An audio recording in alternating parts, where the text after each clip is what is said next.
Hello there, I'm Alchemist. And I'm Dredgewolf. And welcome to our ongoing reaction video series on My Hero Academia. Episode 6, Season 4. I forgot what the title of this one was called. Oh, right. It's an unpleasant talk. I Yes. believe this one's called. I think so. So I think we can all guess what's going to happen here. Yeah, someone's going to have a Birds and the Bees talk with Deku. Oh, yes. That's something he pretty desperately needs considering the way he's reacted to Ochako. Yeah, I agree. That tingly feeling you get when you look at Bubble Girl, that's, when a daddy and a mommy really love each other. Okay. Alright. Enough of that. Let's get the episode started. Alright, starting off at UA with Kirishima and talking with Deku about how they're gonna head off to do their work study. What's on the side of his Red Ride's backpack? I believe that says Edge. Oh, and Froppy and Ochako are gonna be joining them too. And yeah. A couple of no-name heroes with ridiculous costumes. Yeah. I mean, really? A tiger print cape? With a helmet that looks like it needs its own building permit? Yeah. And apparently the group's heading off to the same place. Going on the same train. Everybody's on the same train, the same station. Making the same Beatles reference. Making the same Beatles Abbey Road reference right there. Yeah. Alright, big three are here. Who are the big three? Gran Torino, Night Eye, and who? No, that was Neji, Ray, Mirio, and Sun Eater. Those are the big three. Oh, the UA big three. Yes, the UA big three. Okay. And Midoriya's introducing all the various heroes.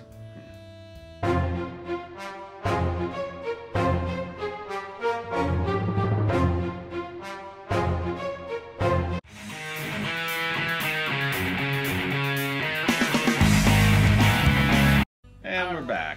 Alright. Nejirai's being super friendly with Ryuko. I mean, she just jumped on her. Like, way friendly. Yeah, she's got her arms around Ryuko's neck and is hanging off of her. Looks like she's ready to motorboat her. Yeah.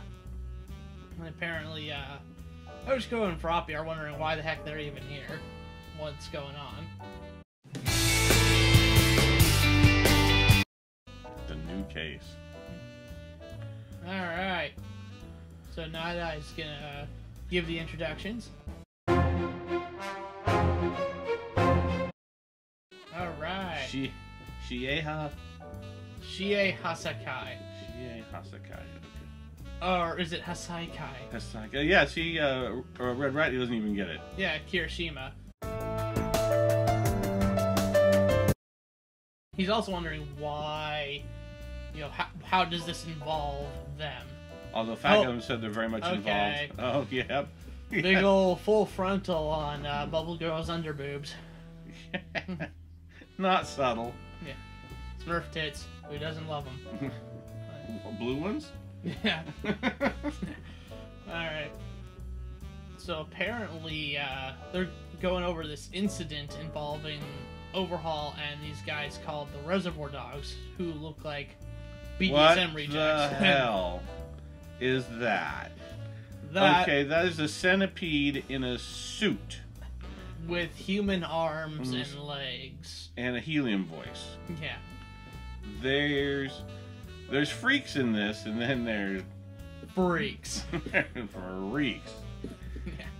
Yeah, I can't imagine what the birth was like for his mom. Yeah.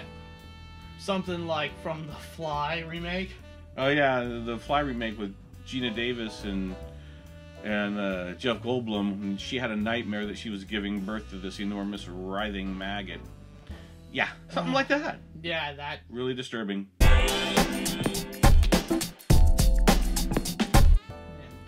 And the heroes are going over the incident we got in episode 1, I believe, of this season, where Overhaul encounters the League of Villains.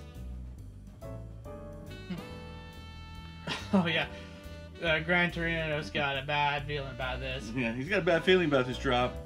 It's a bug hunt, man. It's a bug hunt. Yeah. Alright, so Kirishima's commenting on how Midoriya seems to be going up in the world, meeting all these big heroes.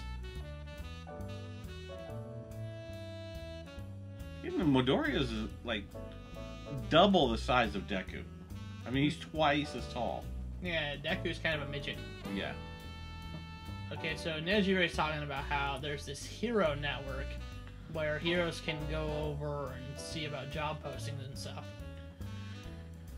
And now, unnamed hero in sort of a green The Flash outfit is complaining about the kids being there. Yeah, well, he did get a name. It was just given to us in such a quick flash. Yeah. That it was just a little difficult to process. Alright, Fat Gum's introducing himself, and Ochiko and Froppy are commenting on how cute and squishy he is. Fluffy! They fashioned him after Gabriel Iglesias. Yeah. Speaking as a fat guy, nobody's ever referred to me as cute and fluffy. Have they ever referred to you in that manner? No. No. Well, maybe I'm just not fat enough. yeah. Apparently Fat Gum's enormous. Oh my goodness, yes. He went past Fluffy and he said, damn! Alright, so Mirio just found out about how Sun Eater He had a hoof. yeah. So talking about how Sun Eater got his quirk temporarily suppressed. What would happen if he ate one of those what is it, imaginary burgers or whatever that stuff is that's like fake beef? Oh yeah, what would happen to him? Impossible Burger. Impossible Burger, yeah. What the heck? That's a good question. I hadn't really considered that. What happens if he eats fake food?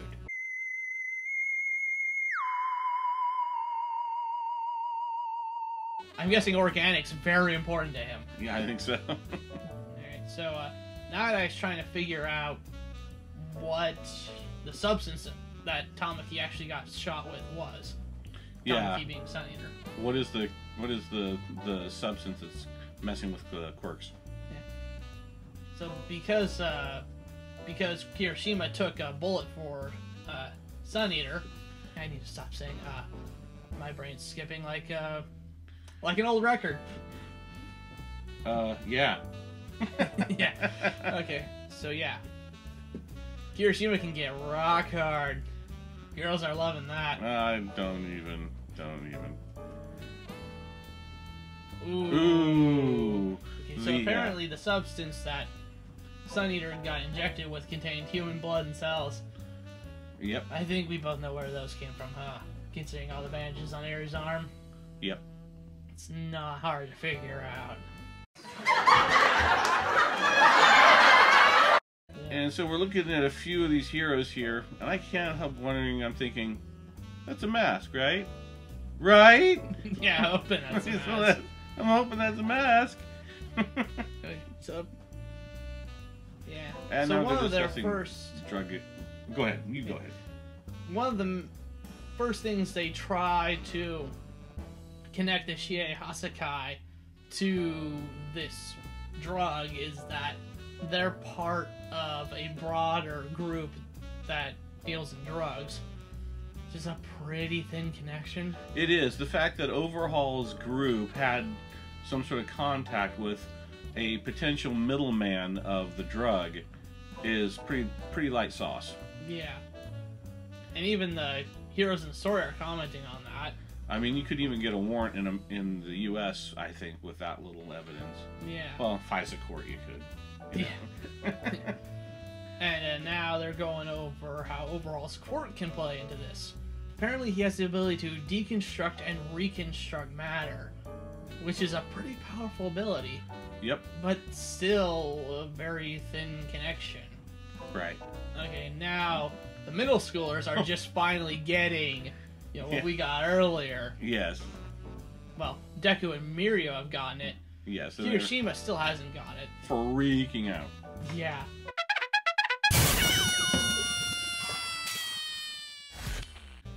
And now they're discussing Eri. Commenting how she got bandages wrapped around her arm. Yeah, the adult heroes get it pretty much right away. Kirishima still hasn't gotten it. Yeah. Alright, so I believe his name was Deadlock. Okay. I think that's what his name was. Okay. And he's telling the middle schoolers who didn't catch up on the cues what's going on. And I points out, well, they may not be selling the bullets. Of course, Yeah. that's the least of the sins involved. Yeah. And Night Eye figures that the only reason why he even sold them in the first place was to generate interest. Yep. And now they're doing the slippery slope view of what if he could actually completely destroy someone else's quirk. Yeah. And there's also, Deadlock just took a big old dump on Deku and Mirio, how they failed to get Eri from him in the first place. Yeah, well, first of all, they didn't know. And secondly, it's their first day on patrol. And thirdly, Overhaul would have killed them both. Yeah. And probably a whole lot of other people. Yeah. But yeah. Back to my original thought before Deadlock spoke up. Basically, this also is important because if this succeeds, we will likely see more stuff like this in the future, right? People kidnapping children in order to monopolize their quirks. Sure. These Sure. quirks have steadily been getting more and more powerful as the story progresses and people blend and mix. Ah. I mean, one of the whole reasons that Todoroki's father married his mother was because he wanted to blend his fire quirk with her ice quirk so they could balance each other out. Gotcha. I can easily see people, not exactly taking consent into consideration Sure. when it comes to stuff like that. And Deku and Mirio are freaking. Yeah, they're very enthusiastically stating how they're going to save Eri and take down Overhaul. But Deadlock points out that we can't rush this. We need to be smart about this. Right. As he's using reason and restraint. Something that Mirio and Deku and Bad Gum are kind of lacking. Yeah, they're ready to just go shooting off. Yep. Let's charge in there, punch their face in, and take them down. Kill them all. Let God sort them out. Right, so Night Eye's revealing why he brought so many different heroes. It's that he has a variety of safe houses discovered for the Hasaikai, and he wants these heroes to investigate them. Right, so they all have a local interest in one of these potential targets. Mm-hmm. And for some reason, Fat Gum is just, he's wigging out and saying that they just need to rush in and just start smashing things. It's just, I mean... Yeah. I have to admit, Mustard Munchlax over there has a really, really great irritated expression. Who does? Fat Gum. Oh, yes, he does. Yes. Alright, so... And Gran Torino is discussing the motivations behind creating these quirk-smashing guns. Yeah. Okay, so Aizawa was revealing that what he knows about Night Eye's quirk, right? His ability to see the future, and is questioning why he's not using the quirk on them to figure out what's going to happen, right? What's the best way to go about this? So Night Eye goes into specifics on his foresight. Yes. Sorry about my nervous movement. I'm still trying to get that under control. Yeah, but yeah. So Night Eye's quirk allows him to see another person's life like a bit of a film strip for only just an hour and only once a day. Right. For only one person. One person for 1 hour and then 23 hours rest. Yes.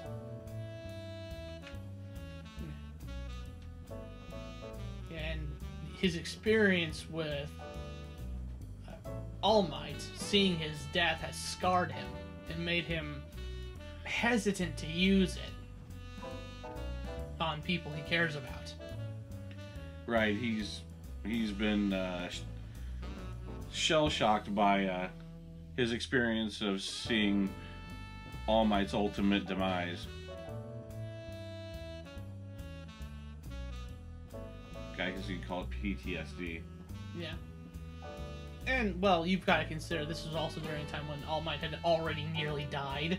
Right. So you've got that trauma on top of knowing that future experience has scarred him pretty deeply.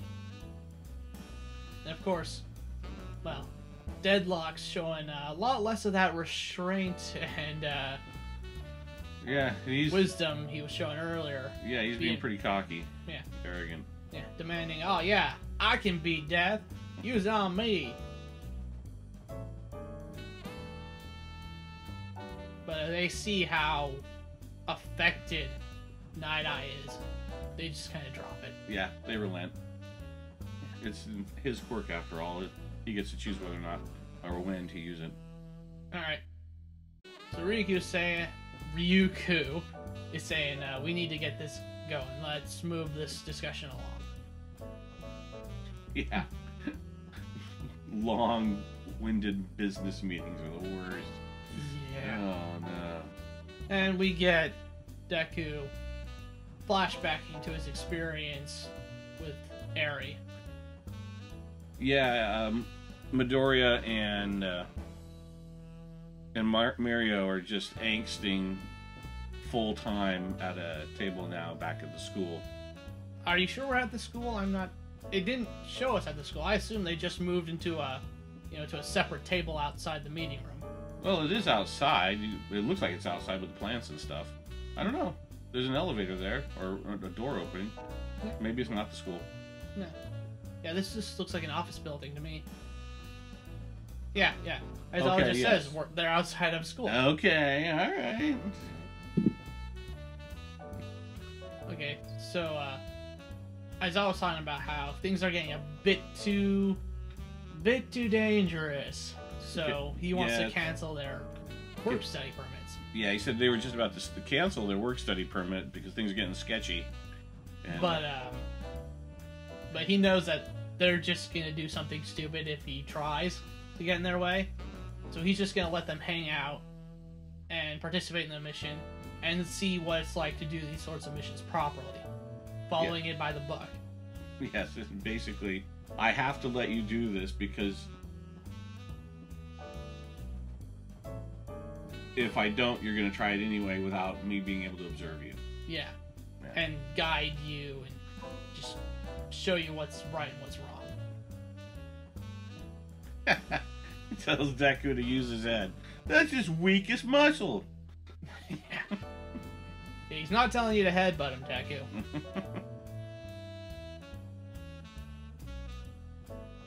Alright, so Sun Eater and Nejire are trying to cheer up Mirio, getting him into his usual ramped up, let's do this spirit.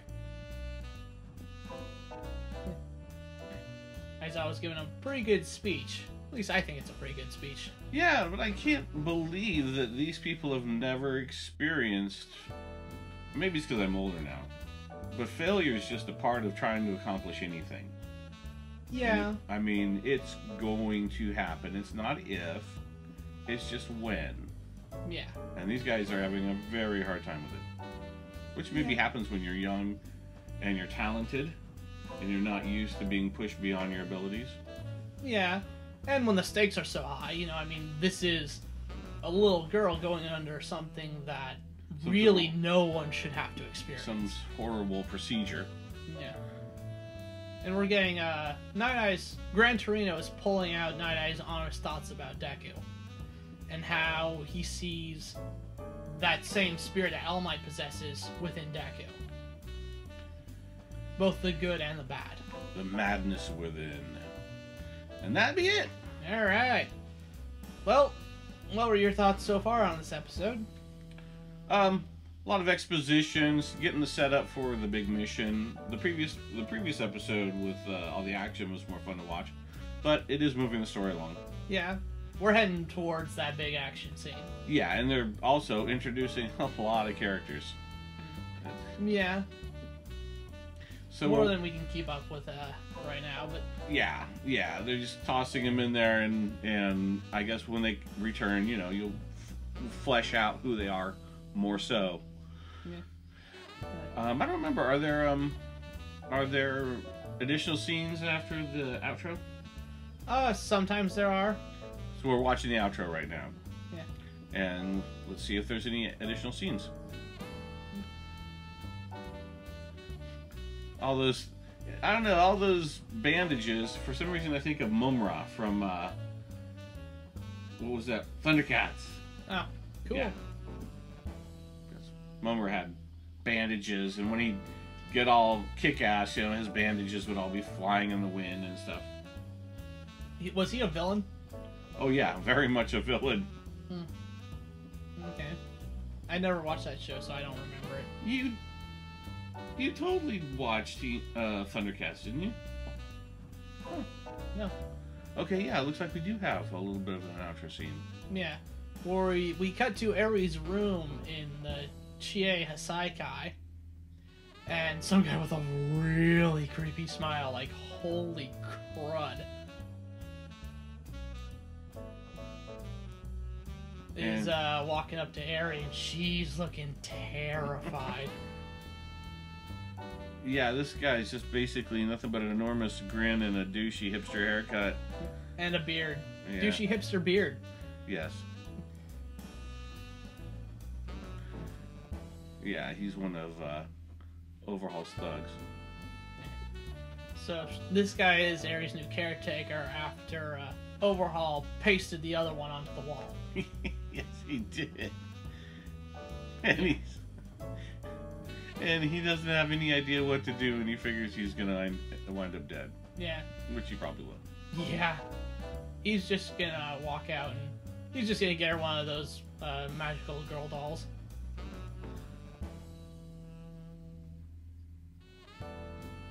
Now Eri's reminiscing how Deku tried to comfort her and see what was going on. And how she's never really experienced that. And somehow she was able to get his inner monologue. Yeah, she was. That was kind of weird. That's a nice quirk. Alright. Alright, now we're just going to preview the next episode. So I think we're good. Yeah, right. Thank you all for joining us. I'm Dredgewolf. I'm Alchemist. Please like and subscribe if you enjoyed the video, and we hope you have an awesome day. Peace. Adios, muchachos.